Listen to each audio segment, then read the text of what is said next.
Good morning. Well, I hope you really enjoyed the last video that we had on health and well-being. I hope you got some great tips out of it, and I'm just recording just a couple of questions that we received last night, just in case anyone else has these questions as well, and obviously to respond to the person who answered the questions. So the first one is about how do I stick to a routine, particularly with physical activity. And I think this is a really common one that most people experience, not just mums. It's not always easy to stick to a routine when we're really busy. But I think if we keep two things in mind, first of all, when you're trying to be physically active, one of the most important things is to think about what's the end that I'm trying to achieve here? What is the actual goal that I'm trying to achieve here? So I think sometimes when we just aimlessly just start and think, okay, well, I'm just going to start, and you might go crazy and think, oh, I've got to do an hour of exercise every day and I've got to be really super fit, and you don't actually know exactly why you're doing it or what you actually want to do or what is even actually feasible in the time that you have available to you. It's very easy to start quickly, lose a bit of motivation, or particularly start, you think you're in a routine, something happens and mucks up your routine, and then you're back to square one and you haven't done it for 3 days and you're like, oh, forget it, I'm not going to do this anymore, because you're not in a habit. So it usually takes about 30 days to make a habit of any kind. That's why you find when you do any new thing, they usually say, hey, stick to it for 30 days, meditate for 30 days, or start yoga for 30 days, or do this new business plan for 30 days, whatever it is. It's usually around about 30 days that the brain needs in order to consistently do something for it to become a habit. However, of course, when you're really busy, it's very hard to stick to a really intense habit. So what we usually say is, okay, get the end in mind. What is it that you want to do? So let's just say you decide, well, look, for me, realistically, with how busy I am, I'd love to be able to just do 20 minutes of physical activity a day. That'd be awesome. And if I could do intense physical activity, that would be great, because then I'm really getting myself super fit. Excuse my dog going down the stairs. But that's sort of the idea, to go, well, what is it that I could actually do? Now, you need to obviously be very careful when you're starting a physical activity program, particularly if you've just had a baby, particularly if you've been unwell, or if you have a condition that you need to be careful with physical activity, particularly a heart condition. So, of course, when you start a physical activity program, it's really important to speak to a health professional who knows you and understands your situation and has some good advice about what you should do and how intense you should start. So once you know that, then you can have a bit of a plan. You can start with gentle physical activity. For example, in my program Refresh Your Life, which you can have a look at online, it's on the website helpformums.com the website. You'll be able to find that it's really all about starting very slow. And the reason I started first with 10 minutes is I had a look at what physios do when someone comes back from an injury, and often what they'll do is they'll start you with just 1 minute. So let's just say you've had a leg injury as an athlete. They'll say, okay, well, let's just start with doing just 1 minute on the bike. And it seems insane, 1 minute, and they're not allowed to do more than 1 minute. It just has to be 1 minute. So you start with 1 minute today, and tomorrow you do 2 minutes, and then the next day you do 3 minutes. And before you know it, by the end of the week, you're up to 7 minutes.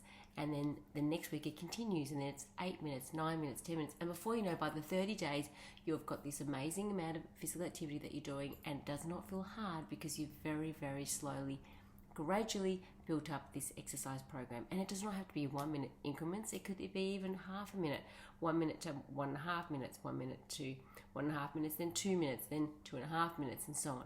So depending on, again, what the end goal is, what is at the end, how much do I actually think that I could do in a day? I'm not going to try and build up to 60 minutes a day if I literally can't do 60 minutes every day. Or I'm not going to try and do it 7 days a week when I know, for example, that on Wednesdays and Fridays my days are insane at work, or I'm insane with the kids and I have back-to-back appointments for them, and I just don't have any time for myself, for example. So I'm going to try and aim to do 3 days a week or 4 days a week or whatever it'll be. But that's why the end is very important, for you to actually have a look at your life and go, what's actually feasible, what's realistic. Maybe before you had kids, you did have time to exercise for 60 minutes every day. I know myself, that was my life. I was an athlete, I was competing in fitness competitions, I was doing 1.5 to 2 hours a day of physical activity between weights and exercise, going to the gym, training, rehearsing for competitions. So I was doing a lot of physical activity. Now, of course, after having kids, I don't have that time. So I had to work out, well, as a person who is very fit, how do I actually get that fitness back into my life without having to take so much time?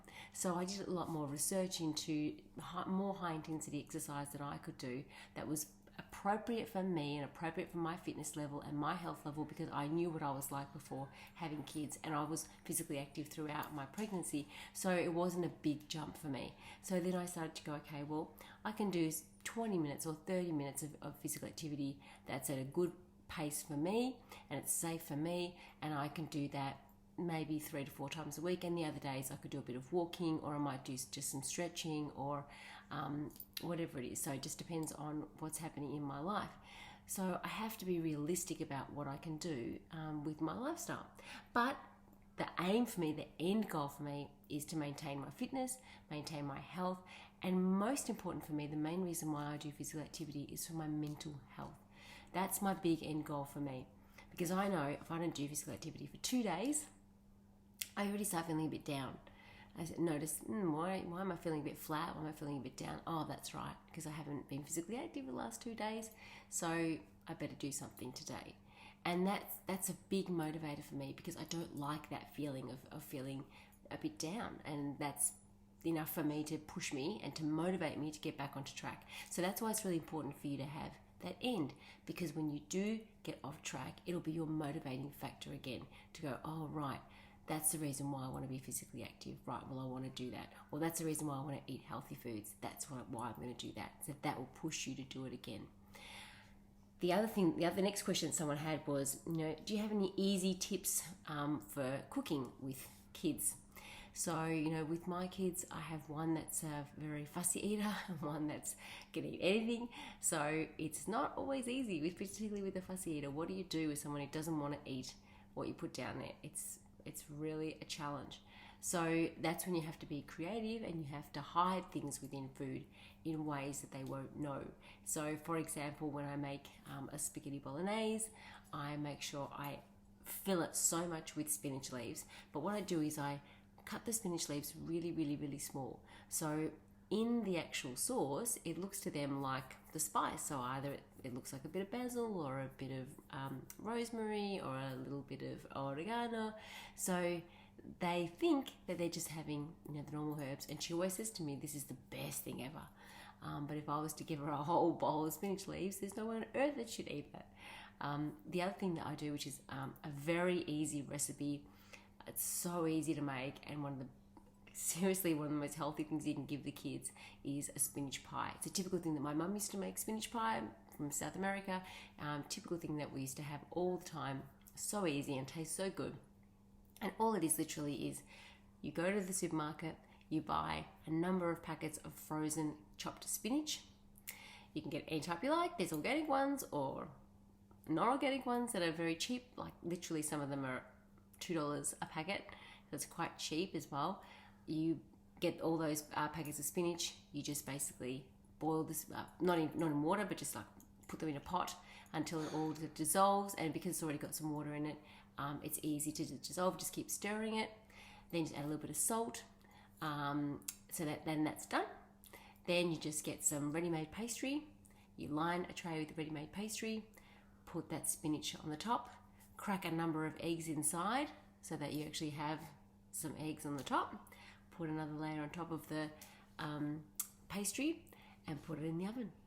And then you cook that for about 30 minutes on about 180.